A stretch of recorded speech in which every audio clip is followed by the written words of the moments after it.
Good day and God bless you. Welcome to the Bible reading in chronological order. I just want to thank you once again for joining and for participating in this venture with us. And I pray that it would be a blessing to you even as we study and go through the Word of the Lord together. Today we're still busy in the book of Exodus, but we're quickly coming to the end of the book. Today we're going to be focusing on chapters 31 and 32 in particular. So let's look at chapter 31, and we see that as Moses received the instructions of the tabernacle in much detail, as he received the instructions for the priest's robes and priest's garments in much detail, he also receives great instruction on the building of the tabernacle, in that the Lord tells him who needs to build this tabernacle and how these things need to be done. The Lord tells him who should be involved in the workmanship of this. Now, it's important to note that the church, the called out people, are supposed to be filled with the Holy Spirit to do the service of the Lord. The people of the church are set apart, they are predestined, they are called out to be a part of this. And so we see that the Lord then shows us in that he has specific and definite instructions on what needs to be built, how it needs to be built, and who needs to build it. And that's what the Lord gave to Moses here on the mount concerning the tabernacle, the priest's garments, and so on. And so he told him what needs to be built, how it needs to be built, and then who needs to build it. And this is the same with the church. The church is called out. So it is, what is the church? How does the church need to be, and how does it need to function? And then who? The called out people, those that are called out from the systems of the world to be a called out people to the Lord. And that in that we see there that the Lord will put his spirit on those that he has called out. So that's just it's very nice to look at in that way, and I hope it gives you a little bit of insight into that as well. Then we see that the Lord gives Moses instructions on the Sabbath as well, and he says that that will be a sign between God and Israel. But he also puts in a very harsh punishment for those that would not observe the Sabbath. He says that they need to be killed. And that's really, it's really important once we get into the Sabbath. And we're not going to look at that right now, but we'll get into the Sabbath laws a little bit later, and we'll see why it is so important. But then God gives Moses the two tablets of testimony, and then Moses now has these two tablets, the tablets written with the finger of God. And he's been given this now, and he can present it to the people, he can show it to the people, and that will be a sign for them as well, that the Lord has written these things, and the Lord has given them this. Then we get to chapter 32, and chapter 32 starts off in a very strange way. We see that the children of Israel, they saw that Moses delayed to come down from the mountain. Now, Moses was on the mountain for 40 days and 40 nights. But strangely enough, they didn't know what all was happening on the mountain, which is why Moses had to take so long. First, the Lord gave him the law. The Lord showed him the tabernacle and how the tabernacle needed to be built. The Lord showed him the priestly garments, showed him all of these things. Also, the Lord would have shown him then the history of mankind to be able to write that book of Genesis. Remember, Moses was not alive during the time of Genesis, and so the Lord would have shown him the history so that Moses could pen this down. And so Moses needed that time on the mount with God, and God gave him all of these things. But because he delayed, the people said, no, he must be dead there on the mountain, and they tell Aaron to build a golden calf for them. And so Aaron then takes the earrings and all of that the people had, and he fashions it into a golden calf, and then says, this is the gods that have brought you out of the land of Egypt. Now, you can't imagine how blasphemous and how bad that actually is, because they saw the miracles and they saw the signs, they saw everything that the Lord had done, and the Lord delivered them with a mighty hand out of the hand of the Egyptians. And yet they took to themselves a god of the Egyptians. Now the Lord proved himself against the god of the Egyptians to show that he had the power and the might against those gods. And yet they took to themselves a god of the land of Egypt. and they worship that, saying that that God delivered them out of Egypt. It makes no sense whatsoever. But blasphemy hardly ever makes sense in this world. And so the Lord tells Moses then on the mount, go down to the people because they corrupted themselves. And then the Lord says, just turn away from the people. In fact, I'm going to destroy the people, and I'm going to make a great nation out of you. And that's what he tells Moses. And Moses then pleads for the life of the people. He says, how can you do that? The Lord, don't do that. Lord, why don't you even, just take me out of the picture, but save these people. These people, I know they're difficult to work with and things. But it's so strange that Moses then pleads on behalf of the people. Now we're going to see someone that's going to come, a prophet that is going to come after the likeness of Moses, that will be the mediator between God and man. And that is the Lord Jesus Christ. We're going to come to that in the book of Deuteronomy. We look forward to coming to that in the book of Deuteronomy as well, because we're going to see that as well, how Moses then types Christ in that he pleads for the life of the people, even though the people deserve death.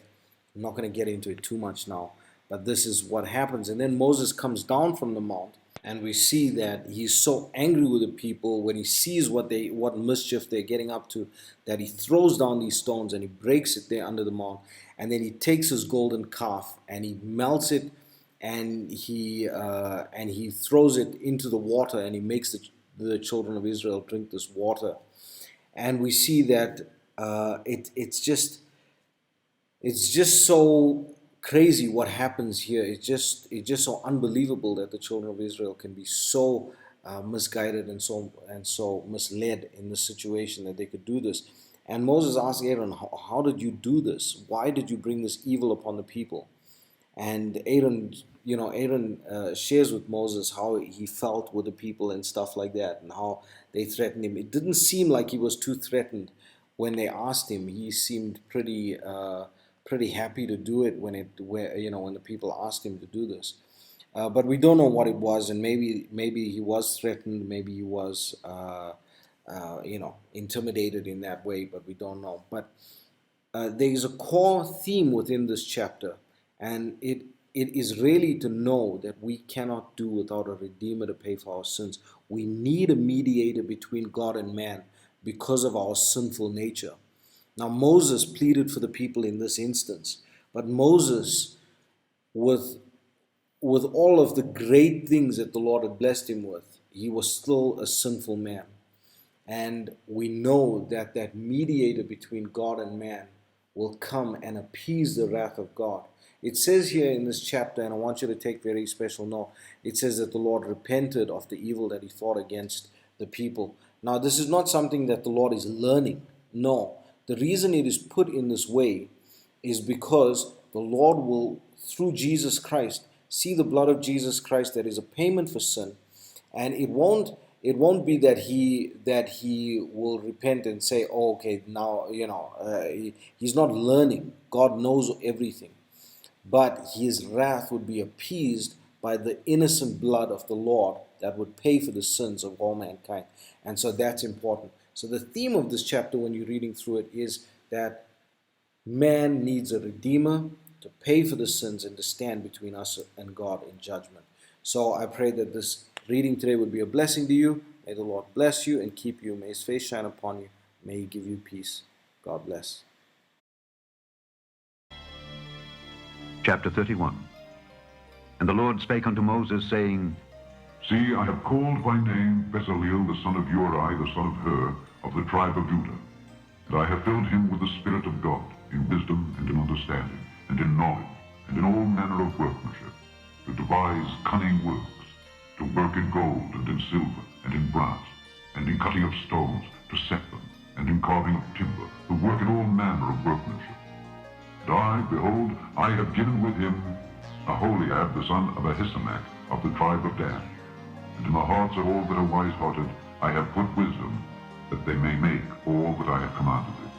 The tabernacle of the congregation, and the ark of the testimony, and the mercy seat that is thereupon, and all the furniture of the tabernacle, and the table and his furniture, and the door candlestick with all his furniture, and the altar of incense, and the altar of burnt offering with all his furniture, and the laver and his foot, and the cloths of service, and the holy garments for Aaron the priest, and the garments of his sons, to minister in the priest's office, and the anointing oil and sweet incense for the holy place. According to all that I have commanded thee shall they do. And the Lord spake unto Moses, saying, Speak thou also unto the children of Israel, saying, Verily my Sabbaths ye shall keep, for it is a sign between me and you throughout your generations, that ye may know that I am the Lord, that doth sanctify you. Ye shall keep the Sabbath therefore, for it is holy unto you. Every one that defileth it shall surely be put to death. For whosoever doeth any work therein, that soul shall be cut off from among his people. 6 days may work be done, but in the seventh is the Sabbath of rest, holy to the Lord. Whosoever doeth any work in the Sabbath day, he shall surely be put to death. Wherefore the children of Israel shall keep the Sabbath, to observe the Sabbath throughout their generations, for a perpetual covenant. It is a sign between me and the children of Israel forever. For in 6 days the Lord made heaven and earth, and on the seventh day he rested and was refreshed. And he gave unto Moses, when he had made an end of communing with him upon Mount Sinai, 2 tables of testimony, tables of stone, written with the finger of God. Chapter 32. And when the people saw that Moses delayed to come down out of the mount, the people gathered themselves together unto Aaron, and said unto him, Up, make us gods, which shall go before us. For as for this Moses, the man that brought us up out of the land of Egypt, we wot not what is become of him. And Aaron said unto them, Break off the golden earrings, which are in the ears of your wives, of your sons, and of your daughters, and bring them unto me. And all the people brake off the golden earrings which were in their ears, and brought them unto Aaron. And he received them at their hand, and fashioned it with a graving tool, after he had made it a molten calf. And they said, These be thy gods, O Israel. Which brought thee up out of the land of Egypt. And when Aaron saw it, he built an altar before it. And Aaron made proclamation and said, Tomorrow is a feast to the Lord. And they rose up early on the morrow, and offered burnt offerings, and brought peace offerings.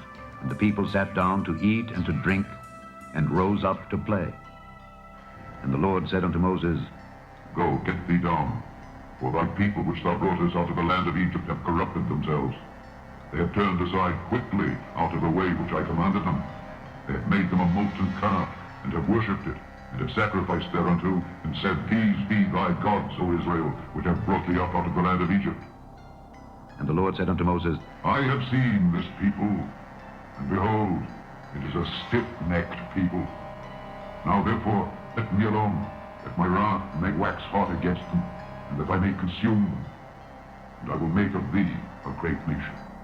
And Moses besought the Lord his God, and said, Lord, why doth thy wrath wax hot against thy people, which thou hast brought forth out of the land of Egypt, with great power and with a mighty hand? Wherefore should the Egyptians speak and say, For mischief did he bring them out, to slay them in the mountains, and to consume them from the face of the earth? Turn from thy fierce wrath, and repent of this evil against thy people. Remember Abraham, Isaac, and Israel, thy servants, to whom thou swearest by thine own self, and saidst unto them, I will multiply your seed as the stars of heaven, and all this land that I have spoken of will I give unto your seed, and they shall inherit it forever. And the Lord repented of the evil which he thought to do unto his people. And Moses turned, and went down from the mount, and the 2 tables of the testimony were in his hand. The tables were written on both their sides, on the one side and on the other were they written.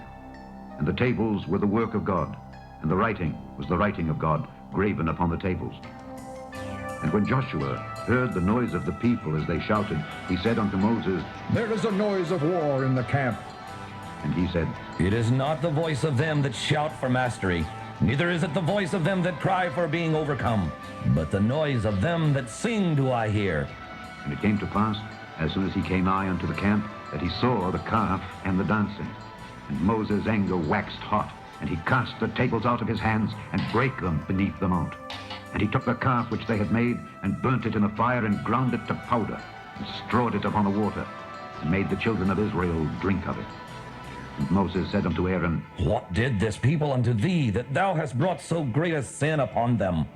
And Aaron said, Let not the anger of my Lord wax hot. Thou knowest the people that they are set on mischief.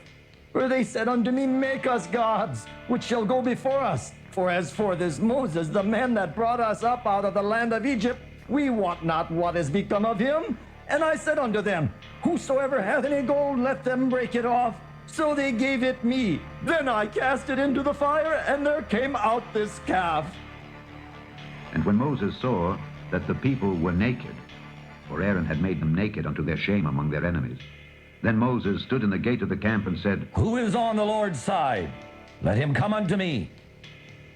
And all the sons of Levi gathered themselves together unto him. And he said unto them, Thus saith the Lord God of Israel, Put every man his sword by his side, and go in and out from gate to gate throughout the camp, and slay every man his brother, and every man his companion, and every man his neighbor.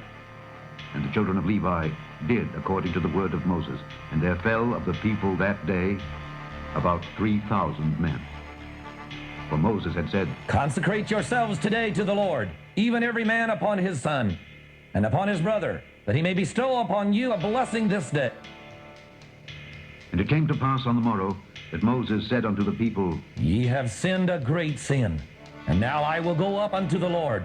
Peradventure I shall make an atonement for your sin. And Moses returned unto the Lord and said, Oh, this people have sinned a great sin, and have made them gods of gold. Yet now, if thou wilt, forgive their sin, and if not, blot me, I pray thee, out of thy book which thou hast written.